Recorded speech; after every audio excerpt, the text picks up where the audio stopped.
Izin memperkenalkan diri, nama saya Sahabat Rimanu dengan NPM 2154071013. Di sini saya akan menjelaskan mengenai motor bakar diesel 4 tak.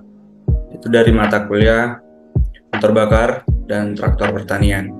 Sebelum lanjut kita membahas lebih dalam mengenai motor bakar, di sini kita akan membahas latar belakangnya dahulu. Apa itu motor bakar sebenarnya?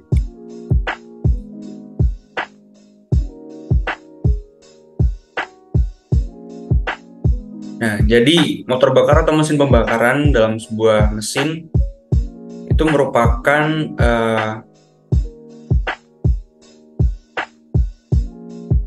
tenaga yang hasil dari pembakaran gas-gas panas yang bertekanan tinggi yang bercampur dengan bahan bakar dan udara yang berlangsung di ruang tertutup atau yang bisa disebut juga dengan ruang bakar.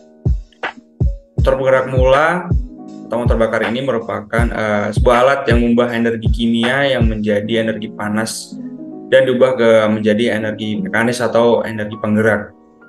Nah, saat ini motor bakar masih dijadikan pilihan utama dikarenakan dapat mempermudah pengoperasian alat yang dibuat manusia dan juga dilakukan perkembangan terus-menerus untuk menciptakan sebuah mesin yang memiliki tenaga dan torsi yang tinggi dan diimbangi dengan bahan bakar yang irit untuk konsumsi mesin motor bakar itu sendiri.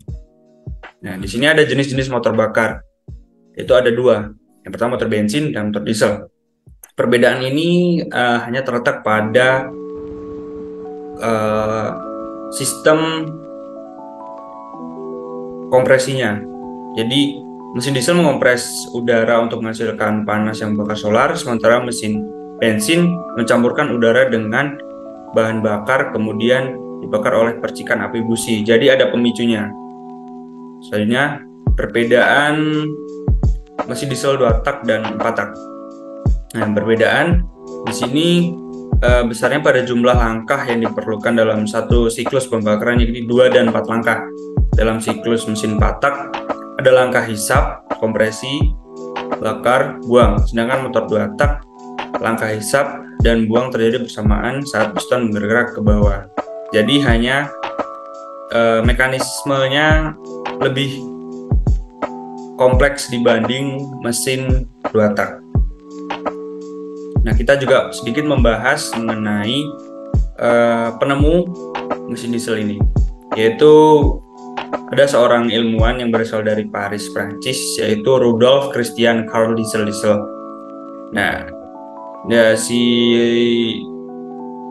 diesel ini mengembangkan mesin pemicu kompresi pada dekade terakhir abad ke-19 dan menerima hak paten untuk alat tersebut pada 23 Februari 1893. Dia membangun prototipe yang berfungsi pada awal 1897 ketika bekerja di pabrik MAN di Augsburg. Mesin diesel ini pun dinamakan untuk menghormati jasanya. Jadi awalnya itu bernama mesin minyak.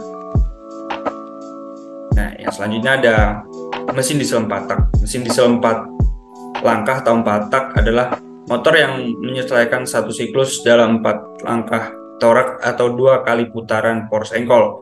Jadi dalam 4 langkah itu telah mengadakan proses pengisian, kompresi, dan penyalaan, ekspansi, serta pembuangan.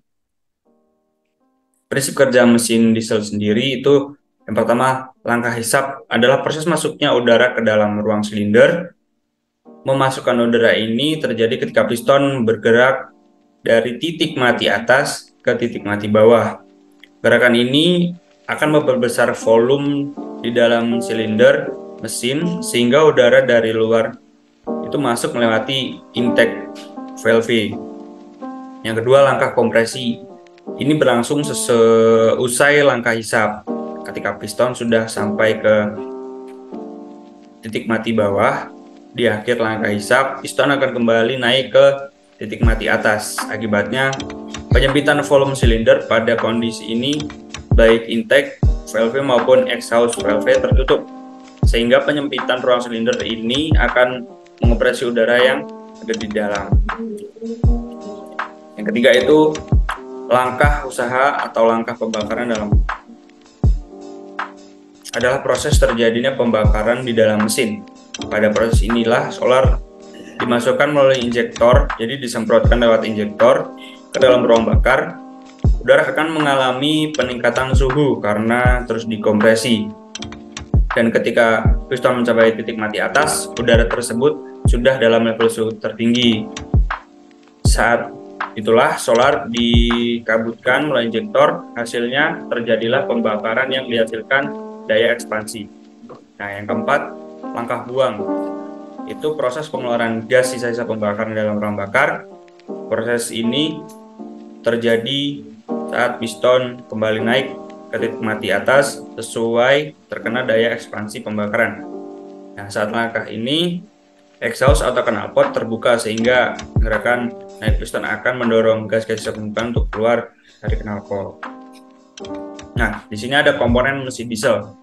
Ini ada head cylinder, block cylinder, piston ring, connected rod, crankshaft, flywheel, crankcase, oil pan, injektor, intake atau exhaust valve, camshaft, dan yang terakhir timing chain.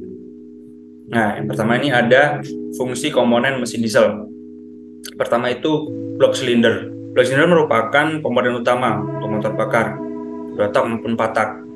Komponen ini menjadi sebuah komponen primer untuk meletakkan berbagai engine compartment yang mendukung proses kerja mesin. Cylinder block tersebut terbuat dari mesin tuang yang memiliki tingkat presisi yang tinggi.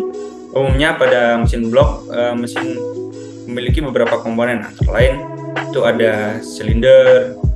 Terus komponen silinder ini akan berfungsi sebagai tempat untuk turun naiknya piston.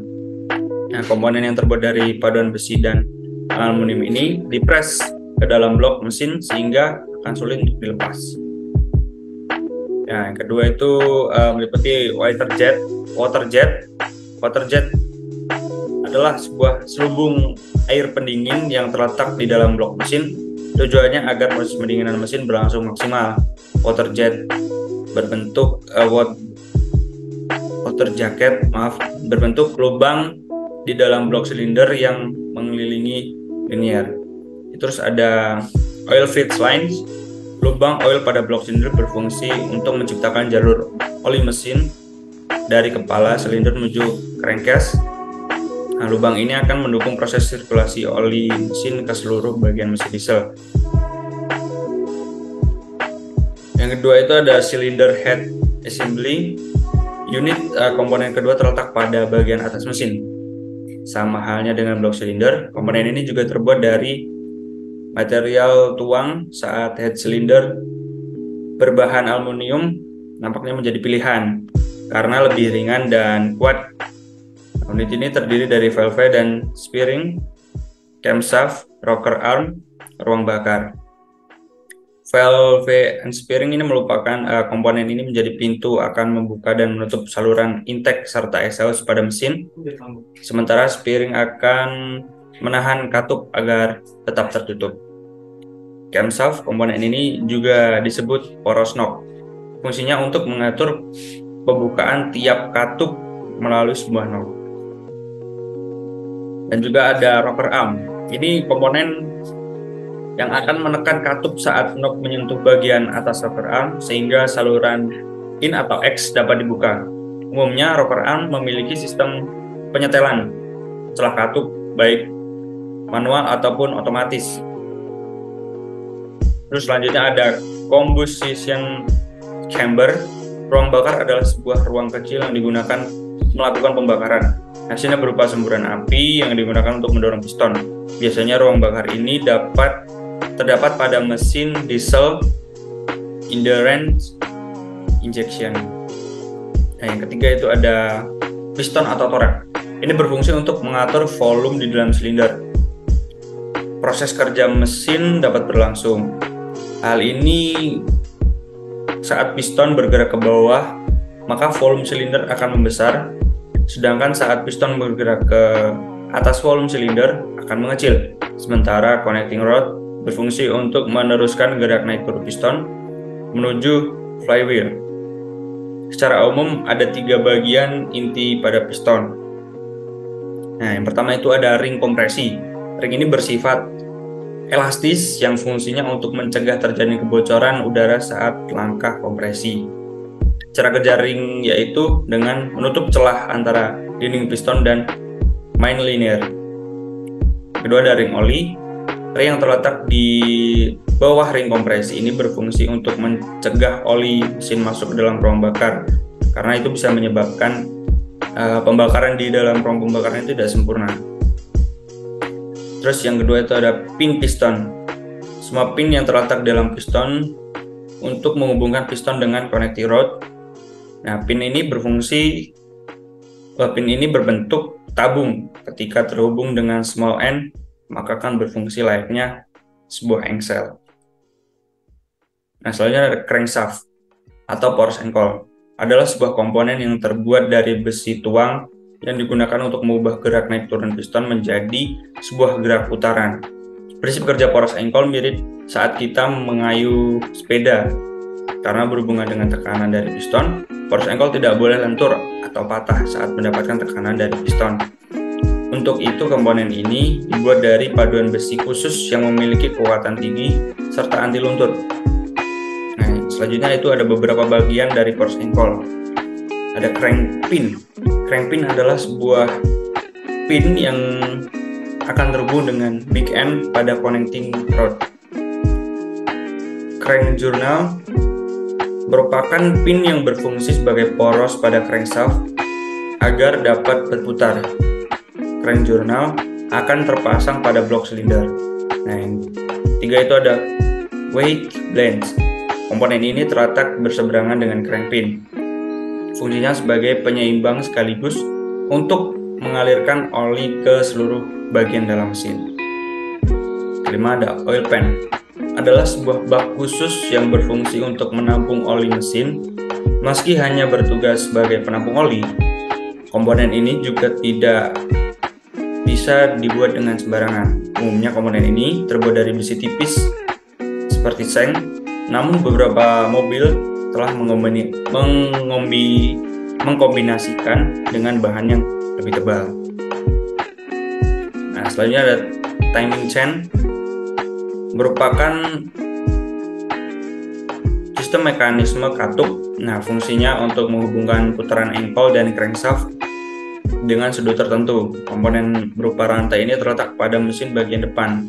Rantai ini akan menghubungkan gigi sprocket dari force ankle ke force knob.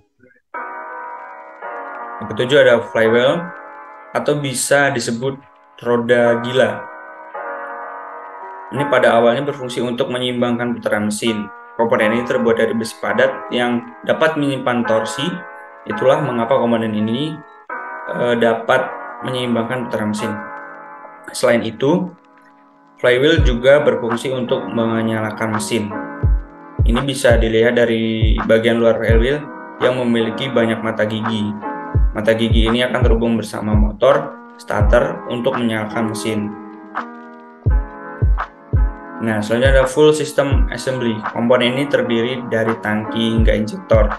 Sistem bahan bakar diesel berfungsi untuk menyuplai sejumlah bahan bakar solar ke dalam ruang bakar saat terjadi langkah usaha. Ada dua macam sistem bahan bakar pada mesin diesel, yaitu konvensional dan sistem common rail. Kelebihan mesin diesel yang menggunakan common rail yaitu lebih hemat dan efisien. Hal ini dikarenakan sistem common rail telah mengusung computerized control sehingga perhitungan dapat dilakukan secara akurat. Sekian presentasi dari saya. Terima kasih sudah menyimak video ini dan terima kasih sudah menonton.